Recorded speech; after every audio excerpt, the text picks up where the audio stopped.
High viewers, Kodali Nani seriously ఈరోజు ఆయన మాట్లాడిన మాటలు విన్న తర్వాత, గతంలో ఆయన మాట్లాడిన మాటలు నేను చాలా సందర్భంలో విన్నప్పుడు గమనించినప్పుడు బాధపడ్డాను. ఇలాంటి వ్యక్తి రాజకీయాల్లో ఉన్నాడు ఏంటి అనుకున్నాను. దేవుడా, ఈయన మంత్రి ఏంటి, రకరకాలుగా అనుకున్నాను. ఈరోజు ఆయన మాట్లాడిన మాటలు విన్న తర్వాత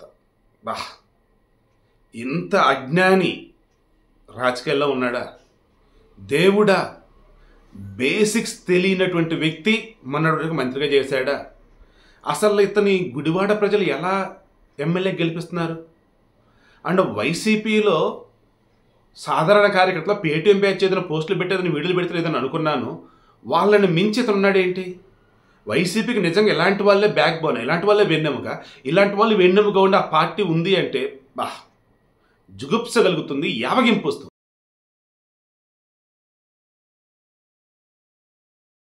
ఎంత దారుణమండి అసలు. నిన్న మన కావ్యస్ మీడియా వాళ్ళు సీరియస్గా నాకు ఒక లింక్ పంపించి, శివ గారు రేపు దీని మీద వీడియో చేద్దామండి అన్నారు. నేనేమన్నానంటే దానికి సంబంధించి ఆల్రెడీ నేను నా ఛానల్ ఒకటి ఉంది, ఫర్ బెటర్ ఏపీ అని చెప్పేసి, ఓన్లీ ఏపీ గురించే ఉంటాయి అందులో.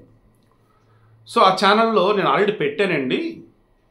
ఓకే, బాగానే రెస్పాన్స్ ఉంది. అండ్ ఈరోజు ఏపీ ఛానల్ మొత్తం అదే నడుస్తుంది. అండ్ చంద్రబాబు నాయుడు, లోకేష్ అంతా ఇదే పోస్టులు పెట్టారు, ఖచ్చితంగా రేపు ఇద్దామండి అన్న. దెన్ కాసేపటికి ఒక న్యూస్ వచ్చింది. సిఆర్డీ వాళ్ళు క్లారిటీ ఇచ్చారు. సాధారణ పరిపాలన విభాగం, జనరల్ అడ్మినిస్ట్రేషన్ అంటారు, వారి నుంచి మాకు ఎటువంటివి ఈ తాకట్టుకు సంబంధించి కావచ్చు, ఇటువంటి హడావడి అసలు ఏమీ లేవు. గతంలో లోన్లు తీసుకున్న మాట వాస్తవమే. అవన్నీ కూడా దేని పర్పసు? Infrastructure development purpose. కానీ ఈ సెక్రటరియట్ తాకట్టు పెట్టి మేము లోన్ తీసుకున్నాము అన్నది ఏదైతే నేను ఒక పేపర్ ఈరోజు మీడియాలో నడుస్తూ ఉందో, మేము ప్రెస్ కౌన్సిల్ ఆఫ్ ఇండియాకి ఫిర్యాదు చేస్తాం, ప్రెస్ కౌన్సిల్కి మేము కంప్లైంట్ చేస్తాం. ఏంటది? అసలు తాకట్టు ఎలా పెట్టారు, ఎక్కడ పెట్టారు, ఏంటది? ఐసిఐసిఐ ఒప్పుకోలేదు, హెచ్డిఎఫ్సి ఒప్పుకుంది. 700 కోట్లతో నిర్మితమైనటువంటి దీనిని 370 కోట్లకి మార్టిగేజ్ తాకట్టు అంటే మార్టిగేజ్ లోన్ తీసుకున్నారు. మొత్తం సెక్రటరీలో 5 బ్లాకులు ఉంటాయి. ఏపీ అసెంబ్లీని, ఏపీ శాసన మండలి ఏదైతే లెజిస్లేటివ్ కౌన్సిల్ ఆ 2 కాదని ఏపీ సెక్రటరీ మొత్తం తాకట్టు పెట్టారు. ఏంటి అడ్డదిడ్డంగా ఇచ్చారేంటి? అసలు ఏమనుకున్నారు ఏంటి? అసలు మీరు తప్పు, అది అవాస్తవం అని సిఆర్డీ వాళ్ళు క్లారిటీ ఇచ్చారు. దెన్ నేను దానిలో ఇచ్చిన వీడియో కూడా ఏమైనా క్లారిటీగా ఇచ్చారు. న్యూస్ మొత్తం నడిపారు. చంద్రబాబు, లోకేష్ అంతా ఇచ్చున్నారు. అండ్ వైసీపీ నుంచి ఎవరు ఖండించలా. సిఆర్డీ మాత్రం తప్పు, అది అవాస్తవం, మేము వాళ్ళ మీద చర్యలు తీసుకుంటాం అంటున్నారు. సరే, మొత్తానికి ఏదో ఉంది అక్కడ, మనం గౌరవిద్దాం, సిఆర్డీ వాళ్ళు అఫీషియల్గా చెప్పారు కదా అని నా వీడియో హైడ్ చేశాను. బట్ టీడీపీ వాళ్ళు కూడా మీతో అసలు ఎవరు వెనక్కి కూడా తగ్గల. అంటే వాళ్ళ దగ్గర ఇన్ఫర్మేషన్ ఉంది. వాళ్ళు ఇన్ఫర్మేషన్ ఇచ్చిన తర్వాత ఎగనప్పుడు మరలా నేను వీడియో పెడతాము, లేదంటే ఉన్నది ఆడదాన్ని పబ్లిష్ చేయడం నేను చేస్తాను. ఎందుకంటే సిస్టమ్ని గౌరవించాలి కాబట్టి జర్నలిస్ట్గా. బట్ కొంతమంది అంటారు వాళ్ళ దగ్గర పక్క ఆధారాలు ఉంటాయి.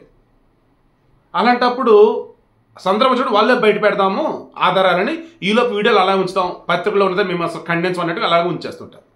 చూద్దాం, సిఆర్డీ ఇలా అంద కదా అని నేను అనుకున్నా. అరే, ఇప్పుడు జస్ట్ కొద్దిసేపు క్రితం కొడాలని మాట్లాడుతూ సెక్రటరీ ఏమన్నా చంద్రబాబు గారు సొమ్మా, సెక్రటరీ తాకట్టు పెట్టడం రాజ్యాంగంలో రాసిందా? పెడతారు తాకట్టు. ప్రభుత్వ సొమ్ము తాకట్టు పెట్టకపోతే డబ్బులు ఎలా వస్తాయి? అప్పులు అంటున్నారు. ఆ అప్పుల్లో అధిక బాగా చంద్రబాబు ఉన్నప్పుడు చేసిందే. అసలు ఎంత అజ్ఞానం ఈయన మాట్లాడేటంటే, నేను నెత్తిలో మొత్తుకున్నది ఏంటంటే అంతా కూడా సెక్రటరియేట్, దట్ మీన్స్ రాష్ట్రానికి తలకాయ లాంటిది. దానిని ఎవడన్నా తాకట్టు పెడతారా? సిగ్గుందారా, బుద్ధుందారా? ఏం బుద్ధుకులరా మీవి? 2,86,000 కోట్లు వచ్చేసి రాష్ట్ర బడ్జెట్ అంటారు. అరే, 370 కోట్లకు వచ్చేసి సెక్రటరీ తాకట్టు పెడతారా? ఒరి మీరు మనుషులేడని చెప్పేసి అంత గట్టిగా మాట్లాడితే, ఇతను మరలా పెడతారయ్యా తాకట్టు. ఏందంట, ప్రభుత్వం అన్నాక తన ఆస్తులు తాకట్టు పెట్టుకునిద్ది, తర్వాత విడిపించుకునిద్ది, అందులో ఇబ్బంది ఏంటి? బాబోయ్, ఇంత అజ్ఞానమా? రాజ్యాంగంలో రాసి ఉండాలా? రాజ్యాంగంలో రాయకపోతే ఏదైనా చేస్తారా మీరు? అధికారం చేతిలో ఉంది కానీ అధికారం చేతిలో ఉంది కదా అని మీరు అడ్డొదుపు లేకుండా ప్రవర్తిస్తారా? ఎంత దారుణం బాబోయ్. ఇదంతా గమనించి నాకు అనిపించింది, వైసీపీని బొంద పెట్టడమే ఈ కొడాలి నాని లక్ష్యం అని చెప్పి నాకు అనిపిస్తోంది. సీరియస్లీ ఈ పాయింట్ ఎవరు టచ్ చేయట్లా. నాకు ఎందుకు గట్టిగా ఇదే కొడతా ఉంది. కొడాలి నానిని జగన్మోహన్ రెడ్డి గట్టిగా వాడుకున్నాడు. సీట్ ఇస్తాడో లేదో డౌటు, సీట్ ఇచ్చిన అక్కడ గెలుస్తాడో లేదో డౌటు. అండ్ మోర్ ఓవర్ మామూలుగానే అగ్రకులాలు అన్నప్పుడు వాళ్ళ కులానికి ఫస్ట్ ప్రయారిటీ ఇచ్చుకుంటారు, వాళ్ళ కులాన్ని ఎవరంటే ఊరుకోరు. బట్ ఈ కొడాలి నాని చేత వీళ్ళ కులాన్ని ఘోరంగా తిట్టిస్తూ ఉంటారు. సో మరి అవన్నీ మనసులో పెట్టుకున్నాడో లేదన్నప్పుడు ఇప్పుడు కూడా నేను మారకపోతే బాగోదని అనుకున్నాడో.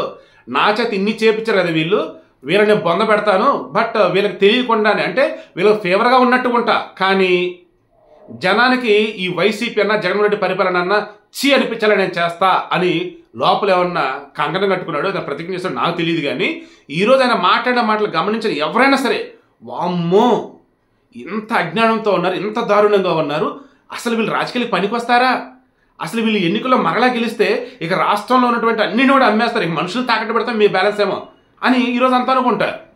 మొన్న ఇదే కొడాలని ఏం మాట్లాడాడు, జనసేన మొత్తం కాపులది అన్నట్టు ఏపీలో కాపు జనాభా 20% ఉంటే వాళ్ళకి 24 సీట్లు ఇచ్చాడు చంద్రబాబు. వాళ్ళ కులపోళ్ళు కమ్మోళ్ళు 3% ఉన్నారు రాష్ట్రంలో, వాళ్ళకి 21 సీట్లు ఇచ్చాడు. ఈయనేంటయ్యా వాళ్ళ కులపోల కోసం, ఆయన కులం ఈయన కులం ఒకటే, కానీ ఆయన కులపోలు చంద్రబాబు అంటా ఉన్నాడు. జగన్ ఉన్న పత్తిత్తా మామూలు మనం ఏదైనా మాట్లాడుతుంటే ఆపరా ఓ పెద్ద పత్తిత్తులో మాట్లాడుతూ నువ్వు చేసేది అదే కదా అంటారు. సో జగన్ రెడ్డి విషయానికి వద్దాం. వైసీపీలో రెడ్లు ఎంతమంది ఎమ్మెల్యేలుగా ఉన్నారు, రెడ్లు ఎంతమంది ఎంపీలుగా ఉన్నారు, రెడ్లు ఎంతమంది ఆయా పొజిషన్స్ ఏమంటారు సలహాదారులకు వచ్చి కీలకమైన పొజిషన్స్లో ఉన్నారండి నామినేటెడ్ పోస్టుల్లో. రాష్ట్రంలో ఆంధ్రప్రదేశ్ రాష్ట్రంలో రెడ్లు జనాభా ఎంత అండి, ఉమ్మడి రాష్ట్రం మీద 8% సమ్మె ఎంతో ఉండే, ఇప్పుడు ఏపీలో చెక్ చేస్తే నాకు తెలిసి 5 to 6%.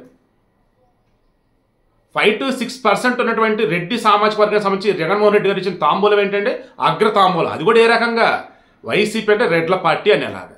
నాకు తెలిసే ఎమ్మెల్యేలు కానీ ఎంపీలు కానీ కౌంట్ తీస్తేనే అఫీషియల్గానే 50 పైన ఉంటారు వాళ్ళైతే. అవుట్ ఆఫ్ 175 ఎమ్మెల్యేస్ కానీ అవుట్ ఆఫ్ 225 ఎంపీలు కానీ తీస్తే మళ్ళీ రాజ్యసభలో 8, 9, 11 ఎంపీలే ఉండే. అది తీసి మీరు చూడండి, అడ్డుగడున రెడ్డి రెడ్డి రెడ్డి రెడ్డి రెడ్డి 60కి పైగా ఎమ్మెల్యే ఎంపీలు ఖచ్చితంగా వైసీపీలో ఉన్నారంటే మీరే చెక్ చేసుకోండి చాలు. దాన్ని కూడా ఈ కొడాలని ఎత్తి చూపినట్టే కదా ఇండైరెక్ట్గా. చంద్రబాబు నాయుడు ఏదో అనబోయి జగన్ బండారాన్ని బయట పెడుతున్నాడు. వైసీపీ గవర్నమెంట్ ఇలా చేసింది అని మీరు అంటున్నారు, ఏం చేయకూడదారా బాబు అని మరిన్ని దారుణ విషయాలు మాట్లాడతాడు. అయ్యో బాబా చేయలేదురా బాబు అని చెప్పేసి సిఆర్ రెడ్డి చెబుతుంటే నువ్వు ఆగు చేస్తాం అయితే ఏం చెప్పండి అన్నట్టుగా అంటా ఉన్నాడు.